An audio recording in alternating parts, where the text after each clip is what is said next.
Hey all, welcome to this video. இந்த வீடியோவில் நம்ம ஹைப்பர் டென்ஷன்னா என்ன, அதோட காசஸ் என்ன, மெக்கானிசம் ஆஃப் ஆக்ஷன் என்ன, அதோட ட்ரீட்மெண்ட் என்ன, இதெல்லாம் பார்க்கலாம். ஸோ ஃபர்ஸ்ட் வந்து ஹைப்பர் டென்ஷன்னா என்ன அப்படின்னா, it is an high blood pressure. அதாவது நம்ம பிளட் ப்ரெஷர் வந்து நார்மல் ரேஞ்சை விட அதிகமாக இருந்துச்சுன்னா அது வந்து ஹை பிளட் ப்ரெஷர் அப்படின்னு சொல்லுவாங்க, இல்லைனா ஹைப்பர் டென்ஷன் அப்படின்னு சொல்லுவாங்க.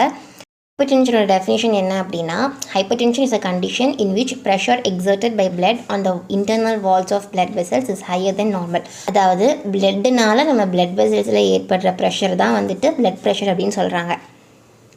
இது வந்து நார்மல் ரேஞ்சை விட அதிகமாக போச்சுன்னா தான் அது வந்து ஹை பிபி அப்படின்னு சொல்கிறாங்க. நார்மலாக நம்மளுக்கு பிபியோட ரேஞ்ச் என்ன அப்படின்னா less than 120 for systolic and less than 80 for diastolic. So stages of hypertension அப்படின்னு பார்த்தோன்னா மொத்தமாக 5 ஸ்டேஜ் இருக்குது. நார்மல் ஸ்டேஜ் அதோட ரேஞ்ச் என்ன அப்படின்னா, சிஸ்டோலிக் வந்து லெஸ் தேன் 120 அண்ட் டைஸ்டோலிக் வந்து லெஸ் தேன் 80. செகண்ட் வந்து pre hypertension or elevated. இதுக்கு வந்து சிஸ்டோலிக்கோட ரேஞ்ச் வந்து 120 to 139, டைஸ்டோலிக்கோட ரேஞ்ச் வந்து 80 to 89. அண்ட் தேர்டு வந்துட்டு ஹைப்பர் டென்ஷன் ஸ்டேஜ் 1. இதோட சிஸ்டோலிக் ரேஞ்ச் வந்து 140 to 159. டைஸ்டோலிக் ரேஞ்ச் வந்து 90 to 99. And hyper tension stage 2 வந்துட்டு அதோட ரேஞ்ச் வந்து சிஸ்டோலிக் 160 to 179, டைஸ்டோலிக் வந்து 100 to 109. அண்ட் லாஸ்ட் ஸ்டேஜ் ரொம்ப கிரிட்டிக்கலான ஸ்டேஜ் வந்து என்ன அப்படின்னா ஹைப்பர்டென்சிவ் க்ரைசிஸ். இதோட ரேஞ்ச் வந்து greater than 180 for systolic and diastolic வந்து கிரேட்டர் தேன் 110. ஸோ இது வந்து stages of hypertension. Next வந்து காசஸ் ஆஃப் ஹைப்பர் டென்ஷன். இது வந்து இட்டியாலஜி அப்படின்னு சொல்லுவாங்க. Aetiology of hypertension or else causes of hypertension. So எதனால நமக்கு இந்த ஹைப்பர் டென்ஷன் வருது அப்படின்னு சொல்லிட்டு ஒரு 4 ரீசன் இருக்குது. 4 மேஜர் ரீசன். அதுக்கப்புறம் அதர் ஃபேக்டர்ஸ்னாலையும் நமக்கு வந்து ஹைப்பர் டென்ஷன் வர சான்ஸ் இருக்குது. ஸோ ஃபர்ஸ்ட் ரீசன் என்ன அப்படின்னா vasoconstriction. Vasoconstriction is nothing but நம்மளோட பிளட் வெசல்ஸ் வந்து ரொம்ப கன்ஸ்ட்ரிக்ட் ஆயிரும். அதாவது பிளட் ஃப்ளோ வந்து தடைபடும். ஸோ இது வந்து ஃபர்ஸ்ட் ரீசன். செகண்ட் ரீசன் வந்து இன்க்ரீஸ் இன் பிளட் வால்யூம். நம்ம பிளட் வால்யூம் வந்துட்டு ரொம்ப அதிகமாகிடுச்சு அப்படின்னா அதுவுமே வந்து ஹைப்பர் டென்ஷனை வந்து காஸ் பண்ணும். அண்ட் தேர்ட் ரீசன் வந்துட்டு இன்க்ரீஸ் இன் பெரிப்ரல் வாஸ்குலர் ரெசிஸ்டன்ஸ். ஓகேவா, நம்மளோட பிளட் வெசல்ஸில் வந்துட்டு ஏதாச்சும் பிளேக் ஃபார்ம் ஆயிடுச்சு அப்படின்னா பிளட்டால் வந்துட்டு ஈஸியாக ஃப்ளோ ஆக முடியாது. அப்போது ரெசிஸ்டன்ஸ் வந்து ஏற்படும். ஸோ அதுதான் வந்து இன்க்ரீஸ் இன் பெரிப்ரல் வாஸ்குலர் ரெசிஸ்டன்ஸ் அப்படின்னு சொல்லுவாங்க. அண்ட் ஃபோர்த் ரீசன் என்ன அப்படின்னா ரீனல் ஃபெயிலியர். நம்ம கிட்னியில் ரீனல் ஃபங்க்ஷன் வந்து ப்ராப்பராக இல்லை அப்படின்னா அது வந்து ஃபெயிலியர் ஆயிரும். ஸோ அப்படி ஆகும்போது சோடியம் வந்து ரிட்டென்ஷன் ஆகும். ரிட்டென்ஷன் அப்படின்னா வந்து அங்கேயே படிஞ்சிடும். ஸோ அப்படி இருக்கும்போது யூரினேஷன் வந்து ரொம்ப கம்மியாயிரும். அப்படி இருக்கிறதுனால ஹைப்பர் டென்ஷன் வர சான்ஸ் இருக்குது. ஸோ இது வந்து 4 மேஜர் ரீசன்ஸ். அதர் ஃபேக்டர்ஸ் அப்படின்னு பார்த்தோன்னா நம்ம வந்து சோடியம் இன்டேக் அதிகமாக எடுத்தோம், அதாவது நம்ம சாப்பிட்ற சாப்பாட்டில் உப்பு அதிகமாக சேர்த்துக்கிட்டோம் அப்படின்னாலும் நமக்கு ஹை பிளட் ப்ரெஷர் வர சான்ஸ் இருக்குது. அதுக்கப்புறம் நம்ம வந்து ஆல்கஹால், ஸ்மோக்கிங் இதெல்லாம் அதிகமாக கன்சியூம் பண்ணாலும் நமக்கு வந்து ஹை பிபி வரும். அண்ட் தென் வந்து ஃபிசிக்கல் எக்ஸசைஸ் வந்து ரொம்ப கம்மியாயிருச்சு அப்படின்னா, அதாவது எந்த ஒரு வேலையுமே செய்யாமல் அந்த மாதிரி ரொம்ப பாடிக்கு எந்த ஒரு ஒர்க்குமே தராமல் அப்படி இருந்தாலும் வந்துட்டு ஹை பிபி வரும். அண்ட் தென் ஸ்ட்ரெஸ் அதிகமானாலும் வந்துட்டு ஹை பிளட் ப்ரெஷர் வரும். ஸோ இதுதான் வந்துட்டு major causes of hypertension. Next வந்துட்டு mechanism of action of hyper tension.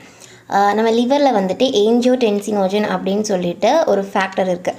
அது என்ன பண்ணும் அப்படின்னா கிட்னிலேருந்து ரிலீஸ் ஆகிற ரெனின் அப்படின்னு சொல்லிட்டு ஒரு என்சைம். அந்த என்சைம் வந்து ஏஞ்சியோடென்சினோஜனை வந்து ஏஞ்சியோடென்சின் 1ஆக கன்வெர்ட் பண்ணும்.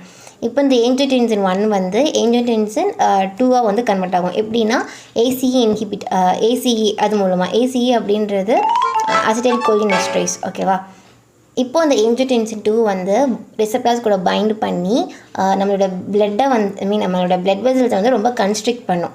அது அப்போது அப்படி கன்ஸ்ட்ரிக்ட் ஆகும்போது சோடியம் வந்து ரீஅப்சார்ப் ஆகும், வாஸ்குலரில் வந்துட்டு ரெசிஸ்டன்ஸ் ஏற்படும். அதனால பிபி வந்து நமக்கு வந்து வர சான்ஸ் இருக்குது. இது தடுக்கிறதுக்கு நம்ம என்ன பண்ணோம் அப்படின்னா ஏசிஇ இன்ஹிபிட்டார்ஸ் வந்து கொடுப்போம். அப்போது அந்த ஏசிஇ இன்ஹிபிட்டார்ஸ் வந்துட்டு ஏசியை வந்து பிளாக் பண்ணிடும். ஸோ தென் நமக்கு வந்து பிளட் வெசல்ஸ் வந்து கன்ஸ்ட்ரிக்ட் ஆகாது. ஸோ இது வந்துட்டு mechanism of action for hypertension. இப்போ வந்து நம்ம இதோட ட்ரீட்மெண்ட் பார்க்கலாம். ட்ரீட்மெண்ட் வந்து ரொம்ப சிம்பிள் தான். நம்மளே வந்து அது சரி பண்ணலாம். எப்படின்னா நம்ம லைஃப் ஸ்டைலை வந்து சேஞ்ச் பண்ணுறது மூலமாக ஈட்டிங் ஹெல்த்தி ஃபுட்ஸு, அதுக்கப்புறம் நம்ம வந்து அதிகமாக ஒர்க் பண்ணுறதுனால நம்மளோட வெயிட் லாஸ் ஆகும். ஸோ அது மூலமாக நம்ம பிபி வந்து ரெடியூஸ் பண்ணிக்கலாம். அதுக்கப்புறம் நம்ம ஹெல்த்தி ஹேபிட்ஸை வந்து ஃபாலோ பண்ணுறது, like alcohol consumption, cigarette smoking, இதெல்லாம் வந்துட்டு அவாய்ட் பண்ணுறது மூலமாக. அதுக்கப்புறம் ஃபிசிக்கலி ஆக்டிவாக இருக்கணும். ஸோ இந்த மாதிரி இருந்தாலே வந்து பிபி வந்து கம்மி பண்ணிக்கலாம். அண்ட் மெடிக்கமெண்ட்ஸ் மூலமாக ட்ரீட் பண்ணுறது பார்த்தோம் அப்படின்னா ஒரு 5 கிளாஸிஃபிகேஷன் ஆஃப் ட்ரக்ஸ் இருக்குது. என்ன மாதிரி ட்ரக்ஸ்லாம் நம்ம கொடுக்கலாம் அப்படின்னு பார்த்தோன்னா, ஃபர்ஸ்ட் வந்து நான் சொன்ன மாதிரி ACE inhibitors, for example captopril, enalapril, இந்த மாதிரி ட்ரக்ஸ்லாம் கொடுக்கலாம். அண்ட் டயூரிட்டிக்ஸ் எதுக்கு கொடுப்பாங்கன்னா to increase the urination. So அந்த மாதிரி ட்ரக்ஸ், டையசைட் ட்ரக், இந்த மாதிரிலாம் கொடுத்தோன்னா நம்ம ட்ரீட் பண்ணிக்கலாம். அண்ட் தேர்ட் வந்துட்டு பீட்டா பிளாக்கர்ஸ், ஃபார் எக்ஸாம்பிள் அட்டனலால், மெட்டோப்ரோலால், இந்த மாதிரி ட்ரக்ஸ்லாம் கொடுக்கலாம். And then calcium channel blockers, இந்த மாதிரி கொடுக்குறது. அண்ட் வேசோடைலேட்டர்ஸ், இந்த மாதிரி வேசோடைலேட்டர்ஸ் எதுக்கு கொடுப்பாங்கன்னா நம்மளோட பிளட் வெசல்ஸை வந்து டைலேட் பண்ணுறதுக்காக. எக்ஸாம்பிள் சோடியம் நைட்ரோப்ரூசைட், மினாக்சிடல், அந்த மாதிரி ட்ரக்ஸ்லாம். ஸோ இதன் மூலமாக வந்துட்டு மெடிக்கமெண்ட்ஸ் மூலமாக நம்ம வந்துட்டு பிபியை வந்து சரி பண்ணிக்கலாம். ஸோ இந்த ஹை பிபிக்கான சிம்டம்ஸ் என்ன அப்படின்னு பார்த்தோன்னா, அவங்களுக்கு வந்து விஷன் பிளராக இருக்கும். அப்புறம் அவங்களுக்கு வந்து பிரெத்னஸ் வந்துட்டு ரொம்ப கஷ்டமாக இருக்கும். அவங்க ப்ரீத் பண்ணுறது வந்து ரொம்ப டிஃபிகல்ட்டாக இருக்கும். அப்புறம் அவங்களுக்கு வந்து ரொம்ப வீக்காக இருப்பாங்க. வீக்காக அவங்க ஃபீல் பண்ணுவாங்க. அவங்களோட ஹார்ட் பீட் வந்துட்டு இர்ரெகுலராக இருக்கும். ஸோ இதெல்லாம் வந்துட்டு அவங்களோட signs and symptoms for high BP. So இந்த வீடியோவில் நம்ம ஹைப்பர் டென்ஷன் என்னென்னு பார்த்துருக்கோம், ஹைப்பர் டென்ஷனோட ஸ்டேஜஸ் பார்த்துருக்கோம், அதுக்கப்புறம் மெக்கானிசம் ஆஃப் ஆக்ஷன், இதோட ட்ரீட்மெண்ட் என்ன, சைன்ஸ் அண்ட் சிம்டம்ஸ் என்ன, இதெல்லாமே பார்த்துருக்கோம். ஸோ நெக்ஸ்ட்டு என்ன வீடியோ, என்ன டிசீஸ் பற்றி போடலாம் அப்படின்றது கீழே கமெண்ட்டில் சொல்லுங்கள். தேங்க்ஸ் ஃபார் வாட்சிங்.